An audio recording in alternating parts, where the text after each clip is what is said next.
आप सबको पता चले। वैसे तो भगवान को याद करने के लिए, भगवान की प्रार्थना करने के लिए या भगवान की कथा सुनने के लिए भाषा की जरूरत नहीं है, उसमें जरूरत बताई गई है तो भाव की बताई गई है साहब। अपना भाव अच्छा शुद्ध भाव भगवान को समर्पित करो तो भगवान वो पूजा स्वीकारेगा, उसमें कोई शंका को, कोई चिंता को स्थान नहीं है। लेकिन करोड़ों रुपए की चीजें, वस्तुएं हम भगवान के सामने रख दे, लेकिन वो पूजा के अंदर, वो संत के अंदर, वो सत्संग के अंदर हमारा भाव न हो तो भगवान वो पूजा कभी नहीं स्वीकारते। भगवान कृष्ण का एक नाम का स्वरूप का स्मरण आते आते इधर लिखा गया है, भाव प्रिय माधव प्रेम प्रिय माधव। भगवान कृष्ण के पास आके भगवान पोथी जी यानी कि श्रीमद् भागवत जी का ये जो वांग्मय पुरुष है, जो वांग्मय ग्रंथ है, उसके पास आकर आप प्रेम पूर्वक भगवान को भोजन कराएंगे ना तो वो मेरा लाला वो भोजन स्वीकारेगा, मेरा कृष्ण वो भोजन का आस्वादन करेगा। एक समय की बात थी, महाप्रभु वल्लभाचार्य जी पर्यटन कर रहे थे। पर्यटन करते करते करते घूमते घूमते अपने मित्र के एक हरि भक्त के घर पहुंच गए। सुनने जैसी कथा है साहब। अपने हरि भक्त के यहाँ पहुंच गए और महाप्रभु वल्लभाचार्य जी आए वृंदावन के, बुलाया, आगता स्वागता की और उनको बोला कि आप एक काम करो ना, आज जो हमारे ठाकुर जी है ना, वो ठाकुर जी की पूजा आप करो। आज हमारे घर के अंदर जो लाला का श्री विग्रह विराजमान है उसकी पूजा आप आज। और मैं जो आपको बताना चाह रहा हूं कि भगवान हमारा भाव स्वीकारता है, तो कैसे भाव स्वीकारता है वो थोड़ा देखने का प्रयत्न कीजिए। वो महाप्रभु वल्लभाचार्य जी वो अपने हरिभक्त के घर पहुंचे और हरिभक्त को बोला कि आज मैं तेरे घर रात्रि निवास करूंगा, रुके।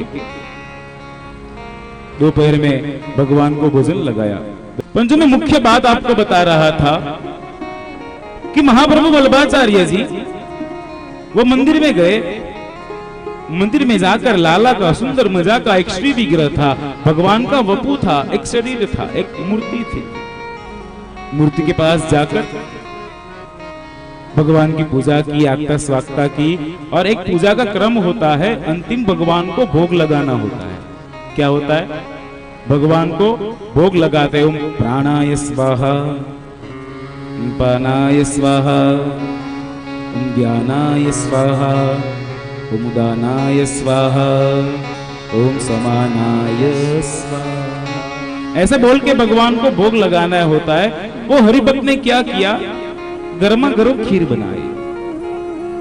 थोड़ी बात सुनने जैसे मेरे भाई बहन। गर्मा गर्म खीर बनाई और खीर बनाकर महाप्रभु वल्लभाचार्य जी को दी और उनको बोला कि प्रभु ये मेरे लाला को, ये जो मेरे गिरधर लाल है, उनको आप भोग लगाओ।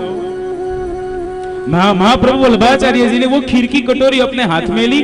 भगवान का जो श्री वपु था, शरीर था, भगवान का जो मूर्ति थी, वो मूर्ति के पास उन्होंने खीर का भोग लगाया। और जैसे ही महाप्रभु जी और भगवान दोनों अकेले हुए, सब चले गए, तभी वो मूर्ति में से आवाज आया। बहुत सुंदर मूर्ति में से आवाज आया। वो मूर्ति क्या बोली पता है आपको? वो मूर्ति बोली, महाप्रभु जी मैं ये भक्ति से बहुत प्रसन्न हूं। ये भक्त हर रोज मेरी भक्ति करता है, कुछ ना कुछ अपना काम भूल जाए, પોતાનું કામ ભૂલી જશે, પણ મહાપ્રભુ કોઈ દિવસ એ મારી ભક્તિ કરવાનું ભૂલતો નથી। સવારથી લઈ સાંજ સુધી મારા લાલાએ ભોજન કર્યું કે નહીં, मेरे कान्हाजी ने प्रसाद पाया कि नहीं, मेरे कान्हाजी ने शयन किया कि नहीं, मेरे कान्हाजी क्या कर रहे, हर हमेश એ મારું ધ્યાન રાખે। પણ મહાપ્રભુ તમે આજે કેને વસ્તુ કહેતા જાજો, क्या तो रोज मारू ध्यान राखे, पण जारे मने प्रसाद आपे ने, जारे मने भोग लगावे ना, तब प्रभु जी वो गर्मा गर्म खीर लगाता है। एक दिन तो मैं गर्मा गर्म खीर पी गया, मेरे मुंह में छाले गिर गए।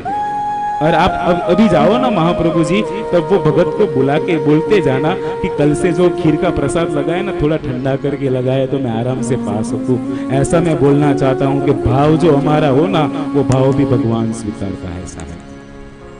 नामे जानो आरती वंदन ना पूजा की रीत, कैसे पूजा करूं, कैसे भगवान की वंदना करूं, कैसे भगवान का अर्चन किया जाए, कैसे भगवान का स्मरण किया जाए, कैसे भगवान का चिंतन किया जाए, कौन से मंत्र से भगवान की स्तुति किए जाए, कौन से स्तोत्र से भगवान की आराधना किए जाए, એ બધું આવડે તો ઠીક, ના આવડે તો પણ ઠીક, પણ એમ કહેવાય આવી ભાગવત રૂપી કથા ચાલતી હોય અને ભાગવત રૂપી કથામાં આવી અને એક વખત ઓમ નમો ભગવતે વાસુદેવાય મંત્રનો જાપ થાય ને તો પણ મારા કૃષ્ણની તમારા પર કૃપા થાય અને થાય સાહેબ, એમાં કોઈ શંકાને સ્થાન